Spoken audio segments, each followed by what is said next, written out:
VOA এবং সেনাবাহিনীর পক্ষ থেকে কক্সবাজারে সাফজয়ী নারী ফুটবলারদের সংবর্ধনা 7 ডিসেম্বর। থাকছে বর্ণাঢ্য আয়োজন, দেয়া হবে কোটি টাকার অর্থ পুরস্কার। আয়োজনের সার্বিক বিষয়ে আলোচনা হয়েছে প্রস্তুতি কমিটির বৈঠকে। 20 ডিসেম্বর প্রথমবারের মতো ম্যারাথন 2024 আয়োজন করছে বাংলাদেশ অলিম্পিক অ্যাসোসিয়েশন। দ্বিতীয়বারের মতো দক্ষিণ এশিয়ার ফুটবলের শ্রেষ্ঠত্ব অর্জনে হাজার হাজার মানুষের ভালোবাসায় সিক্ত নারী ফুটবলাররা। গেল 1.5 মাসে নানা সংগঠন আর সংস্থার সম্বর্ধনাও পেয়েছেন তারা। বাংলাদেশ অলিম্পিক অ্যাসোসিয়েশনের সভাপতির দায়িত্ব গ্রহণের পর সেনাপ্রধানের প্রথম বৈঠকেই ঘোষণা আসে সাফজয়ী ফুটবলারদের সম্বর্ধনা ও কোটি টাকার অর্থ পুরস্কার দেয়ার। 7 ডিসেম্বর কক্সবাজারের ইনানি বিচে স্বর্ণকন্যাদের সম্বর্ধনা।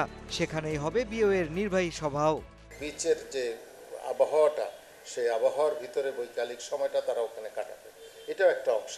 তো সেখানে একটু আনুষ্ঠানিকভাবেই এই অনুষ্ঠানগুলো বাংলাদেশ সেনাবাহিনী চট্টগ্রামের যে ডিভিশন আছে জিওসি, ওনার নেতৃত্বে সেখানে অনুষ্ঠানটা হবে।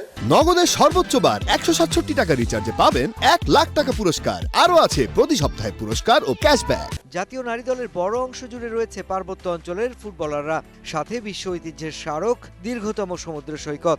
এসব বিষয় মাথায় রেখেই সম্বর্ধনার ভেন্যু করা হয়েছে কক্সবাজারে।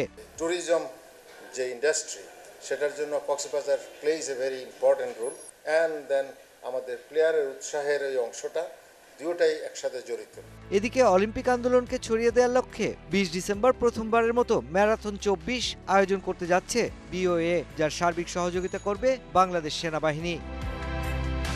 Mushfiqur Rahman, DBC news, Dhaka.